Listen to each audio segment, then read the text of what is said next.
when Russia starts falling down, it will start disintegrating, because this is objective process. It's internal political process in Russia, regardless of what's happening outside. What happened to all the empires? They break down. Hello and welcome to Ukraine in Flames, a special project by Ukraine Media Center and NGO Euro-Atlantic Force, and I'm your host, Myroslava Yarenki. Since the beginning of the full-scale Russian invasion of Ukraine, the idea has been spreading that the US provides enough military aid to Kyiv to survive, but not enough to win.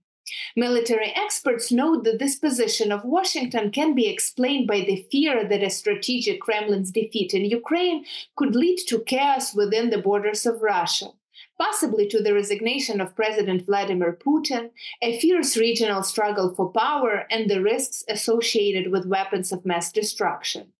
In today's episode, we're going to listen to two prominent Ukrainian diplomats, delve into the potential consequences for Russia following its military defeat in Ukraine, as well as explore the possible scenarios of the disintegration of the Russian Federation. If you want to learn more about the subject, please continue watching this video and subscribe to our channel so that you don't miss our videos in the future. Since the end of the 18th century, Kuban has been inhabited by Ukrainians.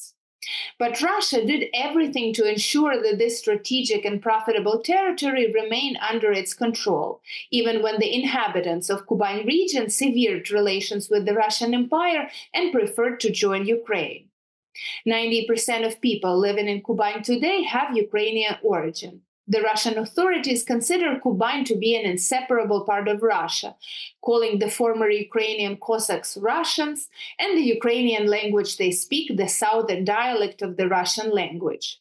In TikTok, under the hashtag Kuban, you can find a lot of videos where the cat from Shrek in the role of Kuban asks with his pleading eyes to return to Ukraine after the deoccupation of Donetsk, Luhansk, and Crimea.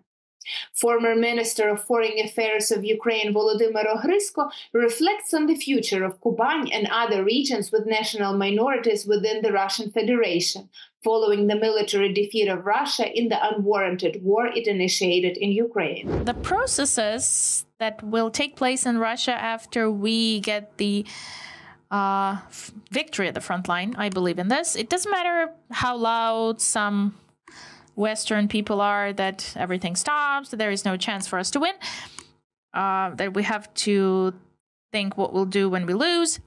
Okay, this is like a separate story. We'll talk some other time about it. But I think that when Russia starts falling down, it will start disintegrating, because this is objective process. It's internal political process in Russia, regardless of what's happening outside.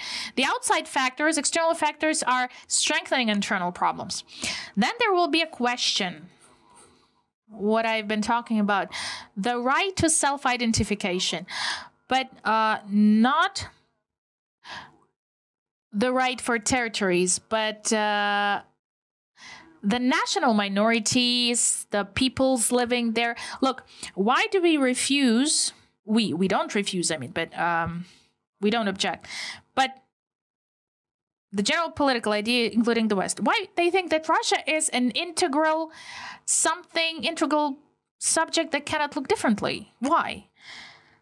Volga Tatars, Adyghe people, Chechen people, Evenki, all these minorities. Well, constitutional structure in Russia, it's federal. It's like federal. Well, it's colonial, not federal. But speaking about this, if it goes to that, and I think it will go to that, it will be there. So the part of the modern Russia's territories, which used to be Ukrainians once, will have this right to claim if they want to create like a new entity or coming back to those territories where they were taken from. So above my table, I have a map, you know, on the wall, I have a map that was given in the beginning of the last century. It was published and our delegation used it at the negotiations. Yeah. Azov regions, Kuban, yes. We've seen the part, very natural when it comes to European security, when the zone not the conflict zone, but this is clearly delineated. Yeah. So I would now maybe not go too far. Let's go step by step with step-by-step approach. And look, now in Kuban, they speak Ukrainian in villages. It's true. They call this language, they don't call it even a language, maybe. And sometime on TV, they have these videos when they're like surprised what kind of language is that. This is Ukrainian, but they are so stupid they can't even understand that these people, locals, use Ukrainian.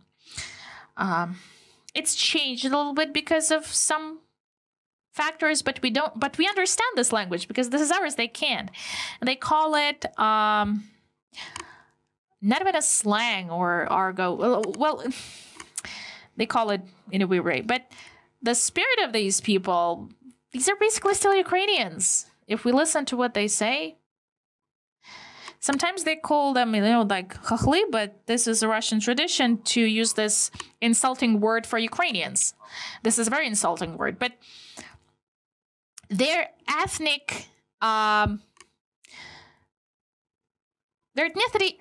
does not change because of this.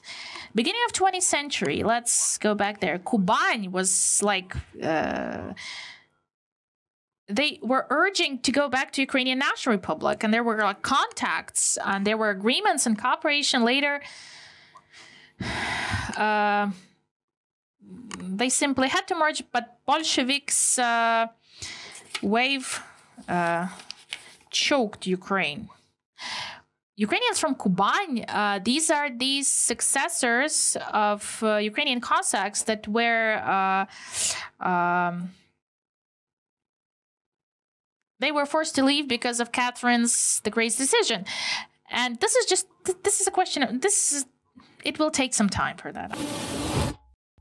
The Russian Federation is 17 million square kilometers, where Yakutia has nothing to do with Karelia and Buryatia has nothing to do with Cherkessia.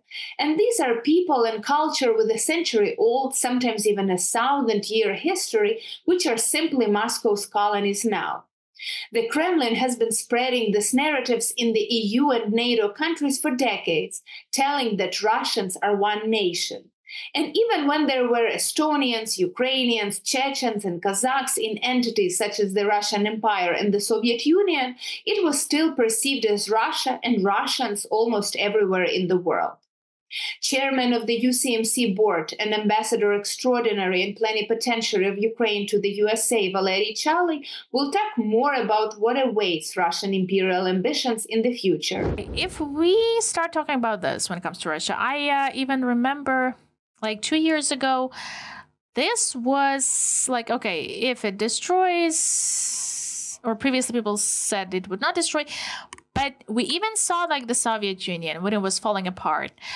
These republics, Yakutia, Sakha republics, they even had a document about, there was a project that first they voted about independence of Sakha Republic. But back then, voluntarily or whatever, so they agreed to transfer the rights. It was a decision that was recorded. So a precedent that autonomies can withdraw. They can go out of the structure. A couple of those documents are already there. These are accessible.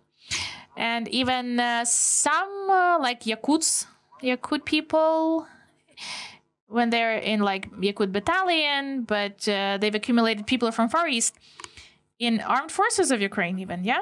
And I saw the commander of the battalion. He says that the only reason why Yakutia cannot do it, the KGB dictatorship, special services, and Yakutia is saturated by people controlling them from the center, from Moscow. Money are paid, a lot of money, but someday this just may be destroyed, the whole system.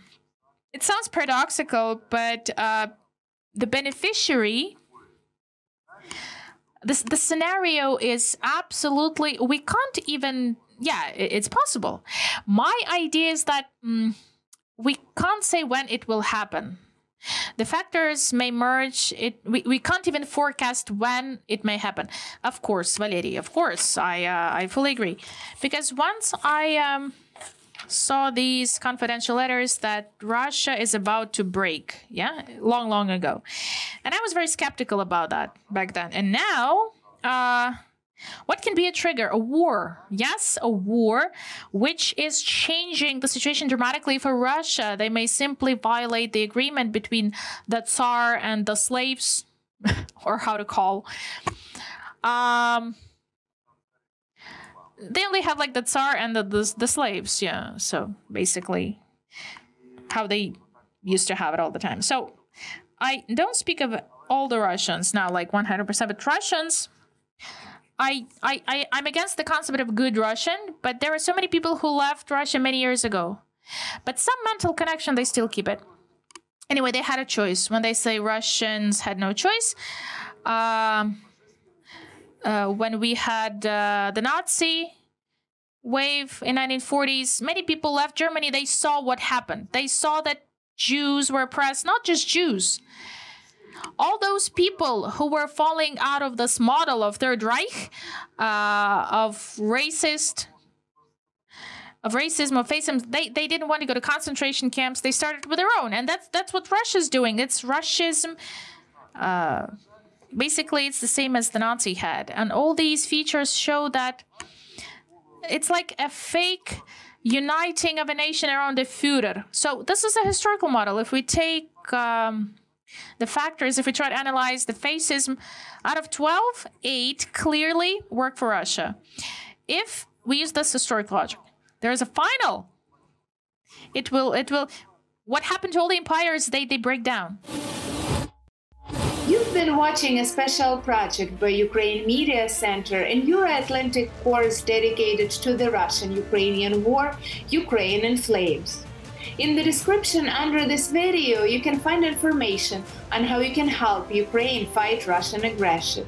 If you find our work useful, please like and share this video. Slava Ukraini!